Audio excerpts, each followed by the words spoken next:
I spotted him before he spotted me. Chase. Same crisp suit. Same arrogant stride. Same smug smirk that used to make me feel small. He walked into the farm table like he owned the place, hand in hand with a woman who looked like she hadn't eaten anything fried in a decade. Brittany. Of course. Her perfume arrived before she did. They didn't see me right away. I was standing near the host stand, double-checking tomorrow's reservation list. I could feel their laughter from across the room, the same kind that once echoed through my head long after they'd walked away. I braced myself, wondering if they'd recognize me, if Chase would try to belittle me the way he used to. But then something unexpected happened. The host approached and said, loud and clear, "Your table is ready, Ms. Dawson." And just like that, Chase's smirk faded. I didn't grow up in a city with fine restaurants or rooftop bars. I grew up in a 2-bedroom farmhouse outside Salina, Kansas. My mom worked the night shift at the nursing home, and my dad repaired tractors.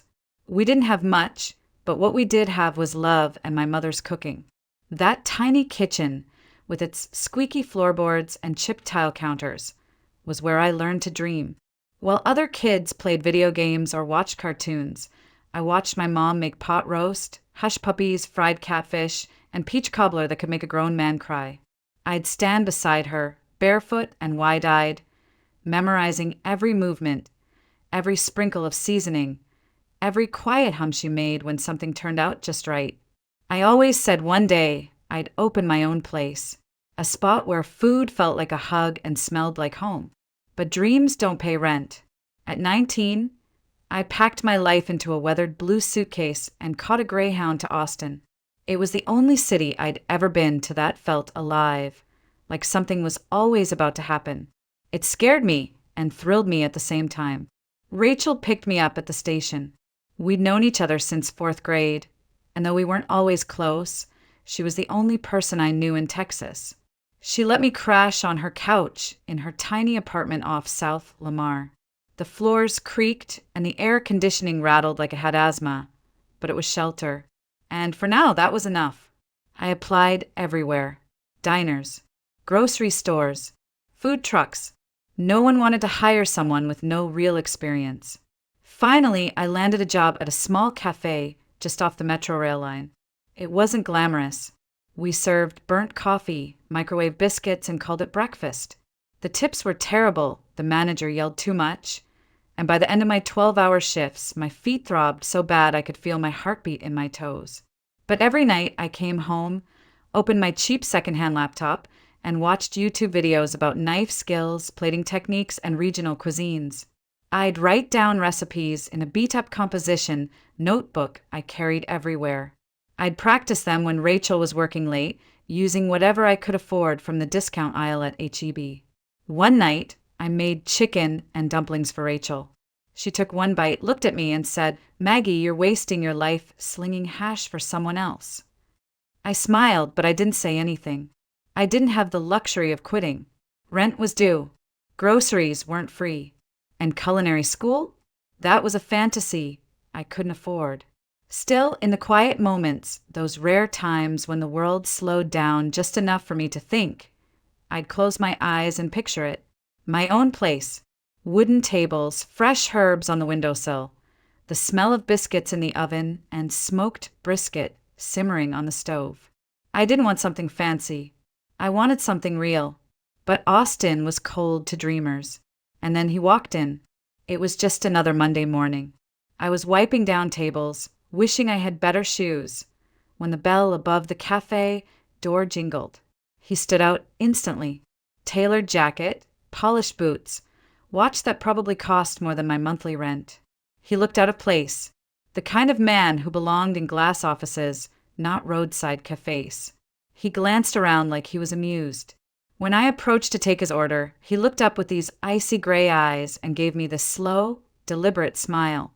"You serve good coffee here?" he asked. "We try," I said, "but our tea's better." "Then I'll have tea, and whatever dessert you recommend." His voice was deep, smooth, like a man who'd never been told no.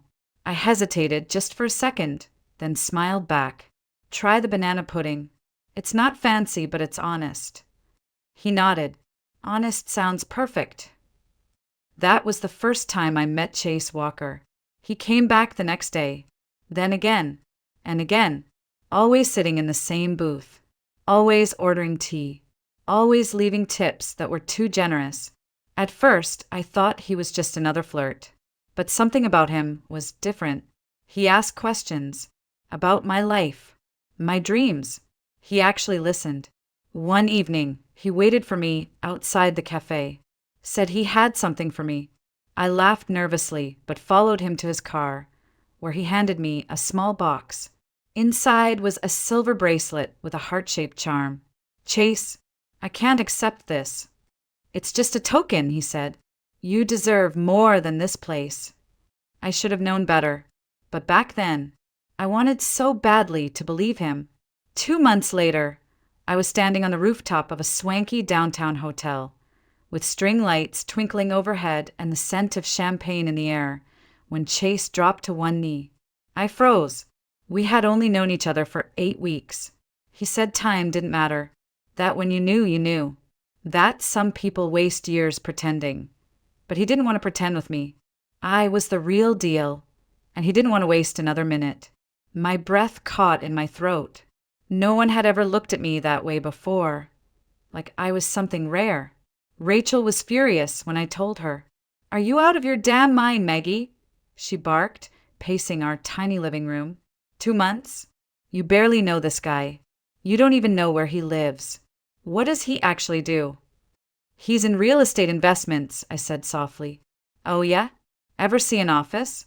A business card? I didn't answer. My parents were more measured, but I could hear the worry in their voices when I called home.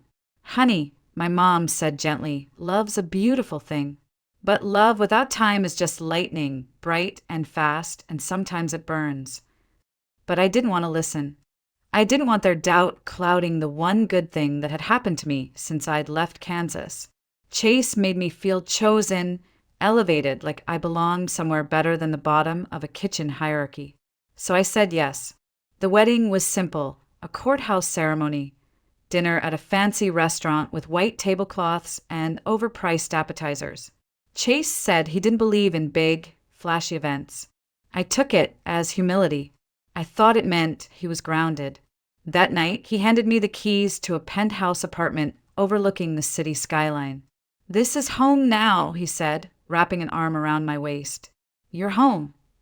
I stepped inside and almost cried. Floor-to-ceiling windows, marble countertops, a closet bigger than my entire bedroom back in Kansas. It felt like a dream. It was for a little while, but dreams don't last. Within weeks, things started to shift. Subtle at first. Chase began coming home later. He stopped asking about my day. Conversations turned into one-word responses. Any attempt to talk about how I was feeling ended in, not now, or can we not do this? I kept telling myself he was just adjusting to married life. Maybe work was stressful. Maybe I was overthinking. Then one day I tried to buy groceries and my debit card declined. I called Chase. Oh, right, he said casually. I had your card deactivated. I'll get you a new one that connects to my account. It's easier that way. Easier for who? I asked. For us, he said. You're my wife. You shouldn't have to worry about money.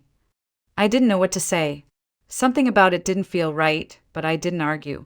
That was the first boundary he erased. The second came wrapped in red lipstick and smug entitlement. This is Brittany, he said one afternoon. She's my cousin. Needs a place to crash while she finds her own. Brittany swept into the apartment like she owned it. Within days, she'd filled the guest bathroom with expensive cosmetics, draped her clothes over the living room chairs, and started ordering around the cleaning lady like she was staff in a hotel. She'd look at me like I was a pet Chase had rescued. You're lucky you know, she said one morning, sipping green juice in a robe that wasn't hers. Chase always knew how to pick what works for him. That sentence haunted me, but I still wanted to believe things would go back to how they were. Then came the investment opportunity.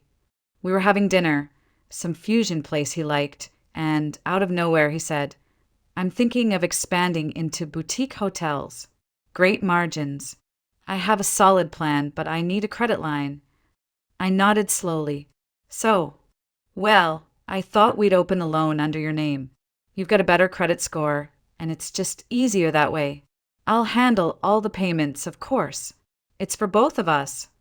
I blinked. "You want the loan in my name?" He smiled.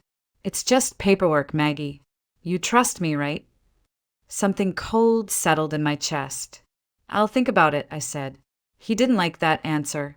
He just stared for a second, then shrugged like it didn't matter. But there was something behind his eyes, like he was already planning his next move. That night, he barely spoke to me. The next morning, he was gone. For the first time, I started to wonder who I'd really married. The silence in our apartment the next morning felt different. It wasn't peaceful. It was too quiet, like the calm before something broke. Chase hadn't come home the night before. Brittany was gone too. I stood barefoot in the kitchen, cradling a lukewarm cup of tea, staring out over the city like it might give me an answer. That's when I heard the front door open. I froze, expecting to see Chase walk in. But instead, I heard his voice from the hallway, low and casual, and then laughter. He was on the phone. He didn't know I was home. I took a quiet step back, flattening myself against the kitchen wall, holding my breath. Yeah, she's still clueless," he was saying. "I think I've got her where I want her. Bank's already pre-approved the loan. Just gotta get her to sign the papers." My fingers curled so tightly around my mug, I thought it might shatter. Then came the words that would gut me for years. "You should see how she looks at me. Like a damn puppy. It's pathetic." Silence. Laughter. He continued, almost bored. "Once she signs, we bounce. Spain's calling. Let her deal with the mess." I couldn't breathe. I couldn't even move. Maybe he came back to grab something. Or maybe he thought I was already gone. Either way, he never imagined I'd be standing just on the other side of the wall, listening. My heart wasn't breaking, it was collapsing. This wasn't just about betrayal. It wasn't just about the loan. It was about how little I meant. How disposable I was to the man I thought had saved me. And how blind I'd been to the signs. He called me pathetic. A damn puppy. Something inside me snapped. I walked to the bedroom, trying not to let the floorboards creak. I yanked my suitcase from under the bed, tossed it on top, and started throwing clothes in, no folding, no packing, just grabbing. Jeans, shirts, my toothbrush, my birth certificate, the little stash of cash I'd hidden inside a sock drawer. I couldn't risk taking a second longer than I had to. I could still hear his voice through the hallway. 2 more days, max, and we're done. I zipped the suitcase and tiptoed to the front door. My hands were shaking so bad I nearly dropped the keys. "Just go, Maggie, just walk. Don't stop. Don't think." I opened the door and slipped out into the hallway, heart pounding in my throat. I didn't even wait for the elevator. I took the stairs, 3 floors down, practically running. When I stepped out into the street, the wind hit my face like a slap. And for the first time in months, I could finally breathe. But I didn't know where to go. I didn't have friends in the city outside of Rachel. And I hadn't talked to her in weeks, not since I accused her of being jealous, of not supporting my happiness. Still, she was the only person who'd ever told me the truth. So I dragged my suitcase 4 blocks to the bus stop, climbed on with a crumpled $5 bill, and rode across town in silence. It was dark when I reached her building. I stood outside her door for what felt like forever. My hand hovered over the doorbell. The city bustled around me. Cars honking, dogs barking, laughter from a nearby bar. And still I couldn't bring myself to press it. What if she turned me away? What if I deserved it? But then, I pressed it. The door opened almost immediately. Rachel stood there in an oversized t-shirt, a mug of tea in one hand. She looked at me, at the suitcase, at my red-rimmed eyes, and said nothing. I opened my mouth, but nothing came out. Just a whisper. He didn't kick me out. I left. Something shifted in her face. She set her mug down on the entryway table, crossed her arms, and said, "And now, What? I swallowed. Can I stay here? Just for a little while. Until I figure it out. She didn't move. She just looked at me, the way only someone who's loved you and been hurt by you can look. Finally, she said, "You told me I was jealous, that I didn't want you to be happy. I know. No, you don't. I warned you because I care, and you threw that in my face." Tears blurred my vision. I was wrong. I know that now. Rachel stared at me for a moment longer, then sighed, stepped aside, and said, "Put the bag down. Couch is yours." Relief flooded me so fast I nearly collapsed. "Thank you. Don't thank me," she muttered. "Thank whatever's left of my patience." That night, I lay on her couch with a blanket that didn't quite cover my feet, staring at the ceiling fan spinning overhead. I had nothing. No husband. No money. No plan. But I wasn't trapped anymore. And that was a start. A few days later, I started signing my name again, Maggie Dawson, not Walker. I had never legally changed it, but after the wedding, I stopped using it. Back then, I thought taking his name made me part of something bigger. Now, I realized I'd been erasing myself one letter at a time. Dawson was mine, and I wasn't hiding it anymore.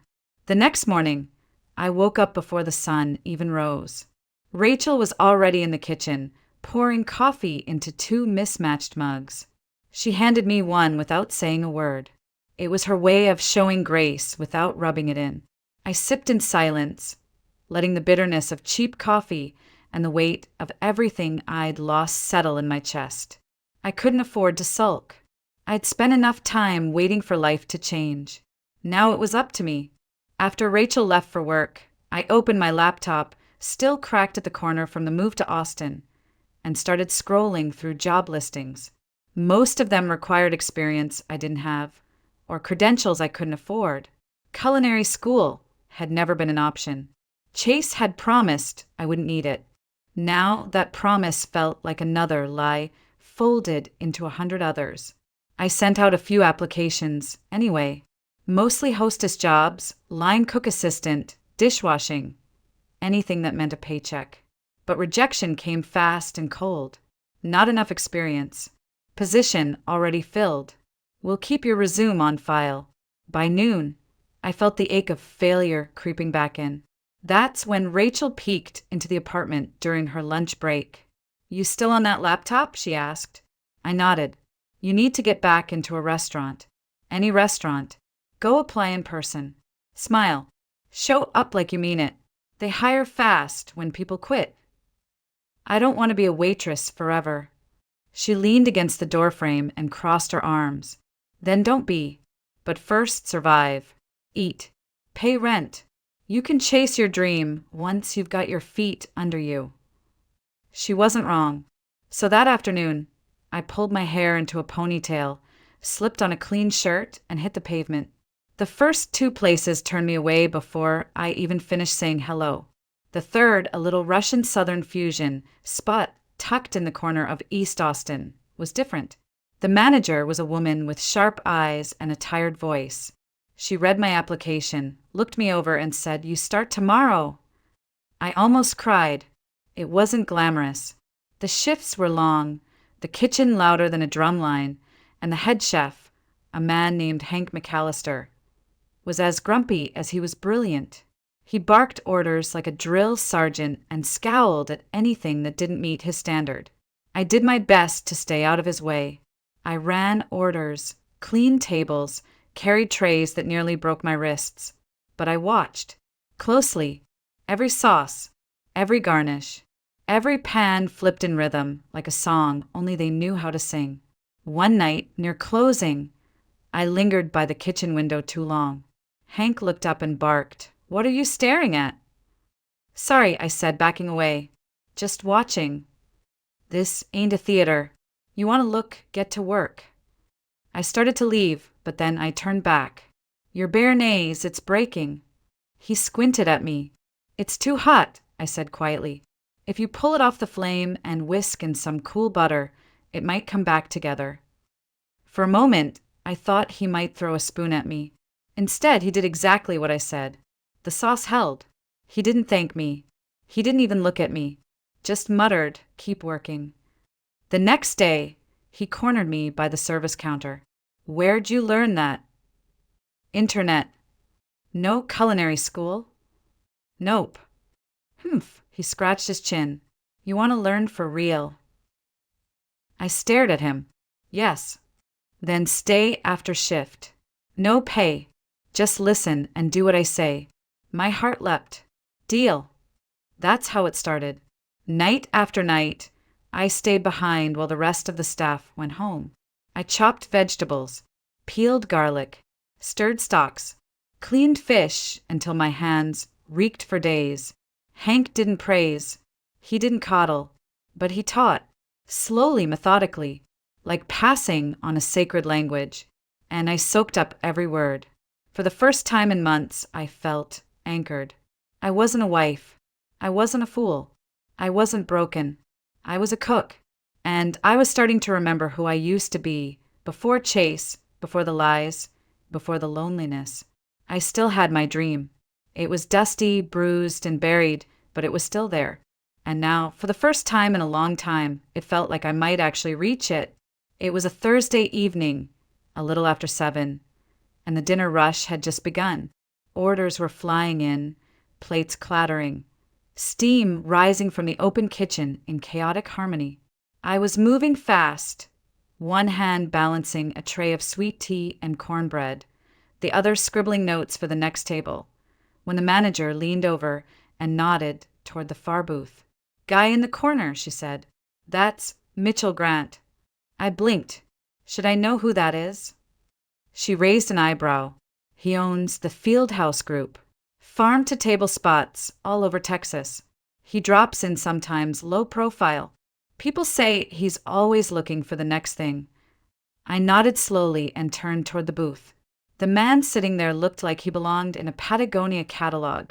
Salt and pepper hair, dark jeans, button-up rolled at the sleeves, and a face that said he'd seen the world and didn't need to prove it to anyone. When I approached his table, he smiled politely and closed the menu. "What's really worth ordering tonight?" he asked. I didn't hesitate. The braised short ribs with collard greens. We finished them in a sorghum glaze. It's sweet but smoky. My favorite dish here. You sound like someone who knows their way around a kitchen. I smiled just a little. Not officially. I'm learning. He tilted his head. Learning from Hank. Yeah, every night after shift. He chuckled. Then you're either stubborn, brave, or stupid. Maybe all three. He ordered the short ribs and a glass of sweet tea. When I brought the food, I caught him studying the plating the way Hank did when he was about to rip someone apart. He took a bite, chewed slowly, then nodded once. When I turned to leave, he stopped me. "What would you change about this dish?" I froze. No one asks servers that kind of question, especially not big-time restaurant owners. I looked down at the plate. The glaze is good, but I'd finish it with a splash of apple cider vinegar. Cut through the richness, give it some lift. His brow lifted. Interesting. Then he set his fork down. "I have a concept I've been thinking about for a while. Something small, intimate, no gimmicks, just real food made with care. Problem is, I need someone who actually cares. Someone hungry." I stared at him. "You think that's me? You're the first person I've seen around here who looks at food like it matters." I didn't know what to say. Part of me wanted to laugh it off. Assume he was joking. Assume this was just a weird conversation with a nice customer who tips well. But another part of me, the part that hadn't dared hope in a long time, whispered, "This is your moment." "I don't have a degree," I said quietly. "No formal training. Just my hands and what Hank's been showing me. That's more than most." He didn't say anything else that night, just left a generous tip and walked out. But then he came back. Once. Twice. By the end of the week, he'd been there 4 times, always ordering something new, always watching, quietly. It wasn't until the 5th visit that he finally slid that card across the table. He slid a business card across the table. If you're serious, call me. Let's talk. That night, I didn't sleep. I stared at that card like it might vanish if I blinked. Rachel came home around midnight to find me sitting at the kitchen table, still in my apron, hands shaking. You look like you've seen a ghost, she said. I think someone just offered me a shot at opening a restaurant. Her eyes widened. I told her everything about Mitchell, the dish, the idea, the card. She sat across from me, silent for a while. Then, in typical Rachel fashion, she said, "You're not doing this alone." I looked up. What? You heard me. You can cook and God knows you've got heart. But I've worked admin for 6 years. I can do the paperwork, permits, the boring stuff. You be the heart. I'll be the spine. My throat tightened. Rachel, I don't even know what to say. She reached for my hand. Say yes. So I did. The next morning, I called Mitchell. By noon, we were sitting in a quiet coffee shop in East Austin, notebooks open, sketching out what this dream could look like. No frills, no pretense, just a warm, lived-in space that smelled like fresh bread and sounded like laughter. Mitchell promised to help with initial investment and logistics, but he made one thing clear. This has to be yours. Your food. Your heart. I'm just giving it a place to land. I nodded slowly, almost afraid to believe it was real. But it was. And just like that, my second life began. We called it the farm table. It felt right, simple, honest, warm. A place where food didn't need translation or trendiness. Just roots. We wanted it to feel like a kitchen you grew up in. Only better. Mitchell helped us scout locations, but nothing felt quite right. One space was too small, another too modern, another way over budget. Then we found it, a squat little brick building on a quiet street in East Austin, with big front windows and peeling blue paint. It had been a bookstore in the 90s, then a thrift shop, then nothing. But the bones were good. The ceilings were high, the light was soft, and I could already picture the smell of cornbread in the air. This is the one, I whispered. Rachel nodded. It'll need work. I smiled. So do we. We signed the lease 2 weeks later. Then came the hard part. We didn't have a design team or investors throwing around corporate buzzwords. It was just me, Rachel, and a crew of tired contractors who looked at us like we were crazy for caring about tile colors and reclaimed wood. We picked out every single thing. Mismatched chairs from flea markets, mason jar lighting, soft blue napkins that reminded me of my mother's dish towels. Rachel dealt with permits, licenses, health inspections. I tested recipes at night in Mitchell's borrowed kitchen, tweaking spice levels and jotting down notes in the same old composition notebook I used back when I lived with her. Hank came by once. He stood in the doorway of our half-finished kitchen, arms crossed, eyebrows raised. You really doing this? Looks like it. He snorted. You don't have a chef. I swallowed. I know. He stared at me for a beat, then grumbled. I'm too damn old to be sweating in someone else's startup. But I'll help train whoever you hire, he interrupted. Get them in shape. Just don't make me wear a name tag. I almost hugged him. Instead, I just nodded. Thank you. Opening a restaurant is like planning a wedding and giving birth at the same time. There are a million things to do, and every single one feels urgent. Vendor contracts, food suppliers, staff schedules, tastings, inventory, budgeting. Some nights, I fell asleep on top of spreadsheets. Rachel would find me in the morning with coffee in one hand and a highlighter in the other, red ink all over my fingers. You good? She'd ask. No, I'd grown. But I'm alive. We hired 2 cooks fresh out of culinary school. One pastry chef who had quit a Michelin restaurant because she hated the ego, and a server team of college students who showed up early and stayed late. None of us were experts, but we cared, and that counted. The menu came together slowly: biscuits with hot honey, sweet potato hash, braised pork shoulder, banana pudding with a ginger snap crust. Everything made from scratch. No shortcuts. No apologies. I remember standing in that kitchen the night before opening day, staring at the prep list, my hand shaking as I peeled the 100th russet potato. Rachel came up beside me and said, "You ready?" I turned to her, apron smeared with flour and eyes puffy from 3 hours of sleep. "No, but let's do it anyway."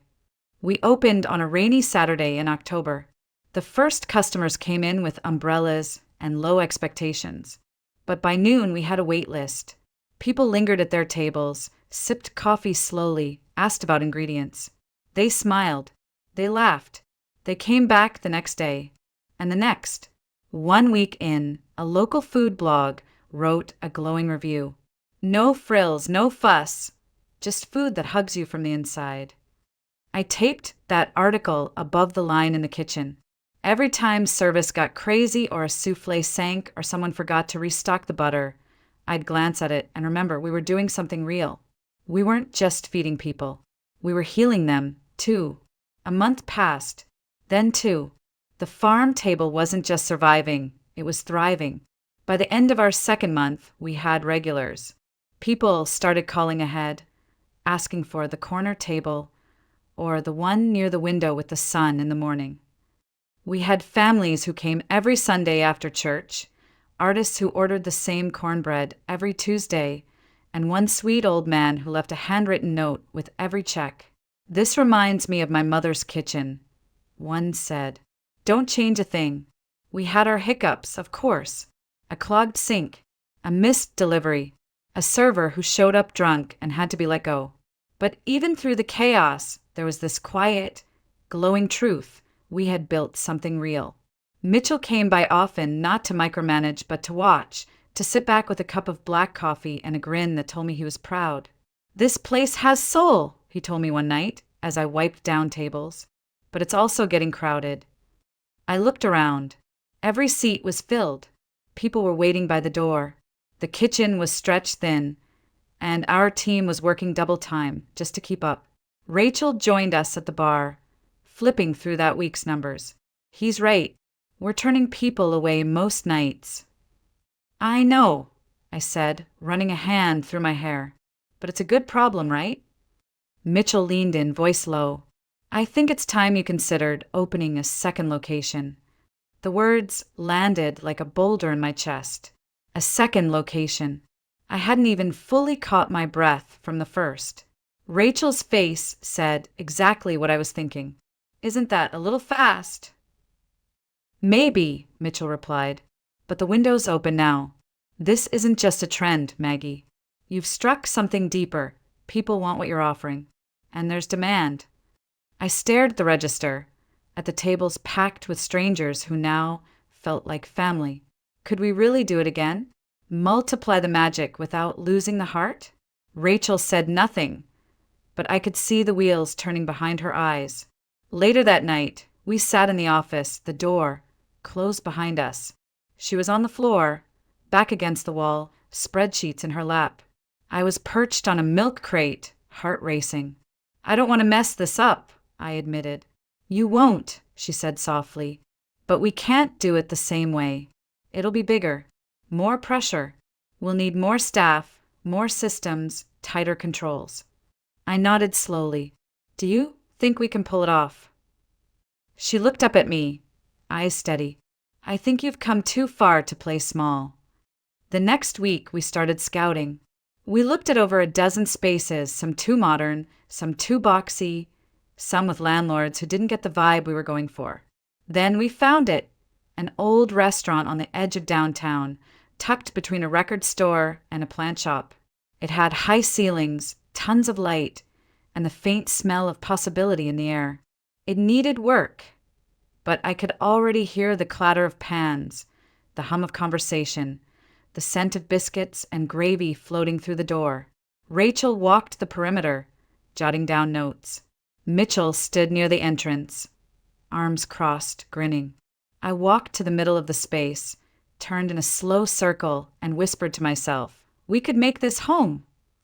And that was it. We signed the lease that Friday.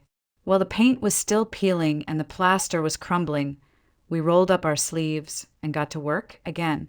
Different location, Same mission. To serve food that tasted like it came from someone who loved you. It was a Thursday evening when it happened. The new place, Farm Table Downtown, had just opened 2 weeks earlier. We were still finding our rhythm. The host stand had a small wobble we hadn't fixed yet. The pastry fridge was still on back order. But the dining room? Full. Every table taken. Voices layered over jazz in the background. Kitchen humming. It felt alive. I was by the front, double-checking the reservation list when I heard that voice. Familiar. Too familiar. Seems a little noisy for a place this upscale, the man said with a smirk. I turned. There he was. Chase. And beside him, Brittany, dressed head to toe in designer labels that tried too hard. Her hair was perfect. Her smile fake. Her eyes scanning the room like it belonged to her. My stomach didn't drop. My hands didn't shake. I just stood still. They didn't recognize me. At least not right away. Brittany looked around, then smirked. This must be new. Cute in a rustic sort of way. Bet the waitresses wear flannel. Chase chuckled, his eyes flicking past me. Yeah, wouldn't be surprised if Maggie ended up somewhere like this. Assuming she didn't drown in that mess she ran from. I didn't flinch. Just as he turned toward me fully, a server passed by and said clearly, "Ms. Dawson, the supplier's here for the new seasonal tasting. He's waiting by the kitchen." Chase's face changed.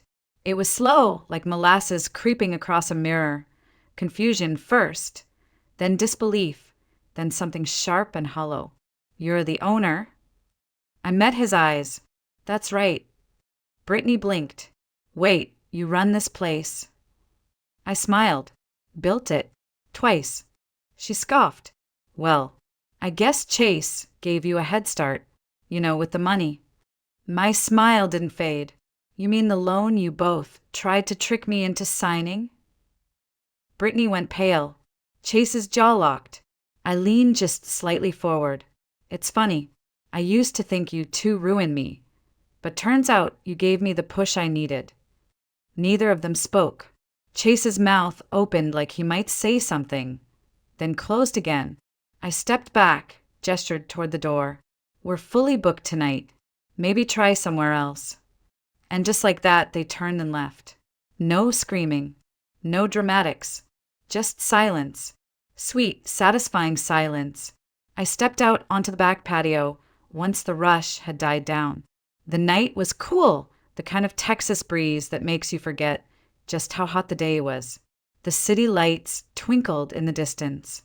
Inside, dishes clattered softly as the staff cleaned up. Laughter from the last lingering guests drifted through the open doors. Rachel joined me, handing me a steaming mug of tea. "You okay?" she asked. I didn't answer right away, just stared out over the fence, listening to the wind move through the oak trees. "They came in tonight," I said. She didn't have to ask who. "Chase." I nodded. "And Brittany." She let out a low whistle.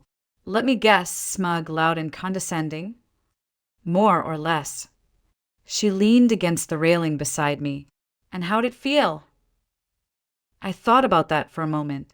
About the way Chase's smirk had cracked. The way Brittany had blinked, caught in a lie that didn't work anymore. "I thought it would hurt," I admitted. "I thought I'd feel angry or vindicated. And I just felt done." Rachel smiled, soft and proud. "That's the best kind of victory." I sipped my tea and looked up at the stars. I said, "there was a time I would have given anything for him to want me again, just to prove I mattered."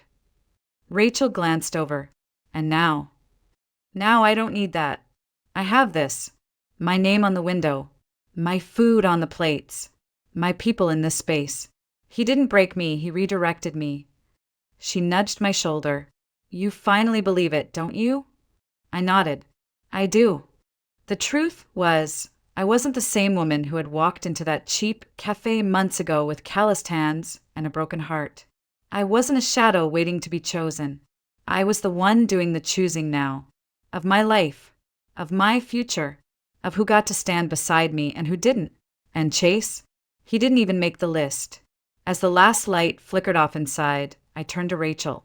What's next? She grinned. Sleep, then brunch, then maybe a cookbook. I laughed. Let's survive Sunday service first.